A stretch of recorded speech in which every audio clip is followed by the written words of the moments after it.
Hello everyone, my name is Viren Dayal. I'm a customs broker and a LSC certified trainer in customs law, applied rules and regulations.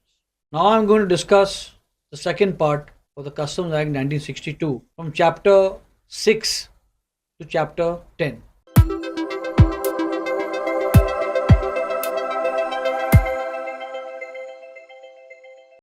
For latest updates, subscribe to our channel and press the bell icon.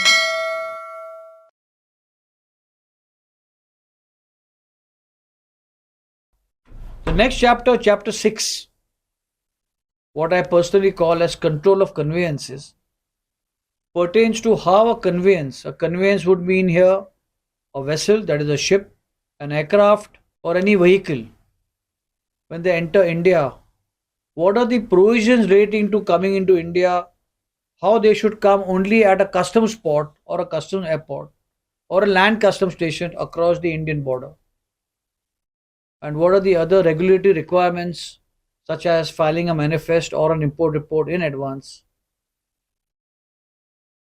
and more importantly, a vessel or an aircraft can only come at a customs station, that is an airport or a seaport, which has been appointed by the board under section 7, unless there's an emergency and SOS situation. In such case, it can call at any other port or airport which is not yet designated as a customs station. This particular chapter, interestingly, is the beginning of economic activity, because the conveyance, the person in charge of the conveyance, that is the shipping company or the airline, etc., must file a document known as manifest. In case of a land custom station, an import report.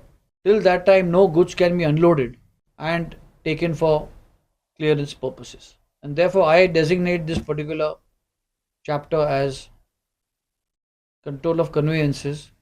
So, besides how the conveyance should come into India, it talks also about the right of the custom officers to be on board of the conveyance for however long they want, ask questions, whatever they need to know. And under section 42, under this chapter, no conveyance can leave unless they've obtained a written permission from the custom officer. This was chapter 6. The next chapter, chapter 7, is clearance of imported goods and export goods. I designate this chapter as one of the arteries of chapter 5, that is heart and soul, which I call chapter 5. And in this chapter, it is mandatory for an importer to file a bill of entry either for home consumption or for warehousing when the goods are imported into India. How is the process to be followed? How a bill of entry has to be filed? Similarly, how shipping bill has to be filed under section 50 and out of charge taken under section 51. Chapter 7 also talks about what happens if the goods are not cleared upon their arrival within 30 days or any extended time, which can result into auction sale of the goods in case they are not cleared as per the stipulated provisions. This chapter also allows an importer to store the goods for a temporary period up to 30 days when the imported goods cannot be assessed either for home consumption or for warehousing. Chapter 7, it talks about ECL, electronic credit ledger, and electronic duty credit ledger. Under these new provisions, which have been enacted as recently as 2020 or 2021, that all duties have now to be mandatorily paid to the ECL, that is the electronic cash ledger, which was implemented in the year 2023.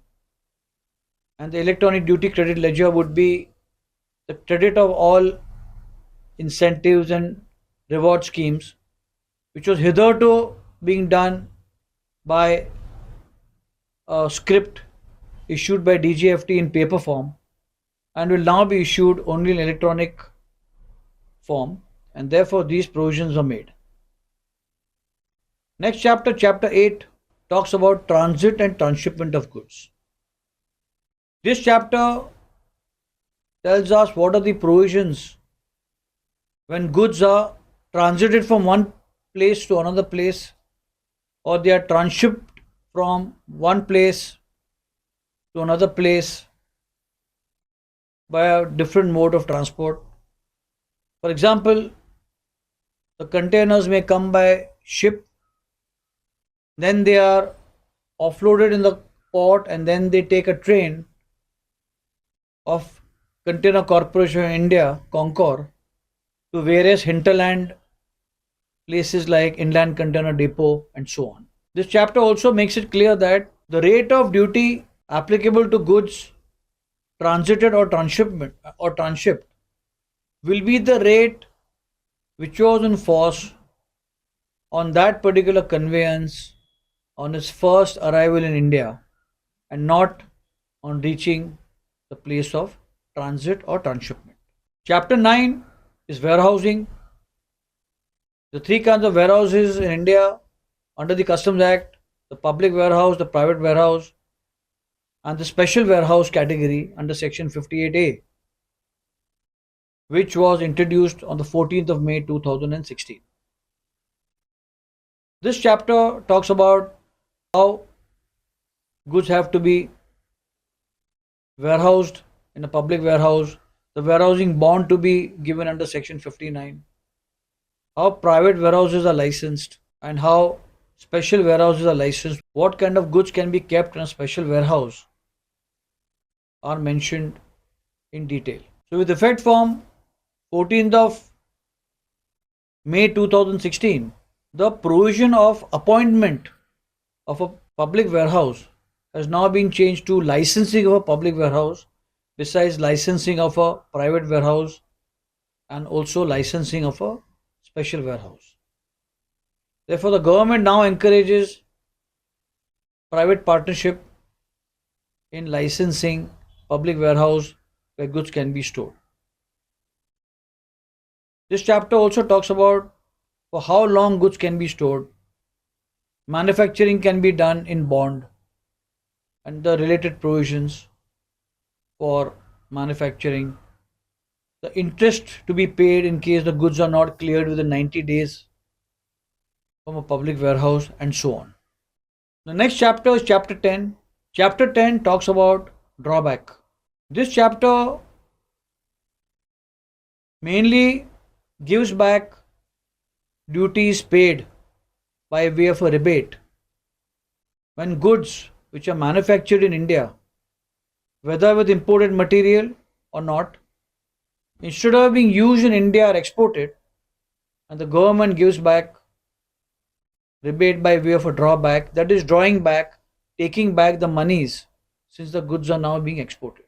The rationale behind this particular topic is that export goods but do not export taxes, and therefore this is the only chapter, that is chapter 10 of the Customs Act, section 74, 75 and 76, refer to drawback given to us by way of a rebate in cash when goods are exported from India by filing a drawback shipping bill.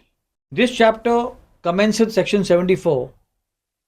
When duty paid goods, if are not used in India, can be re-exported, and the duty can be returned to the extent of 98% if they are exported within 2 years of import and they are not used at all upon their importation.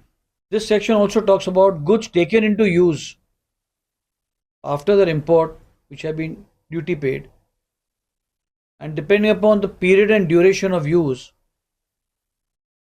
depreciation or rather depreciated drawback is given, maximum of 60%, provided the product which has been used is exported within 18 months from the date of importation.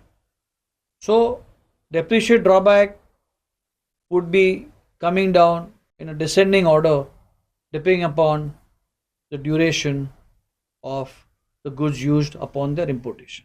This is the end of part 2. For detailed learning of all logistics subjects, visit www.logiveda.com.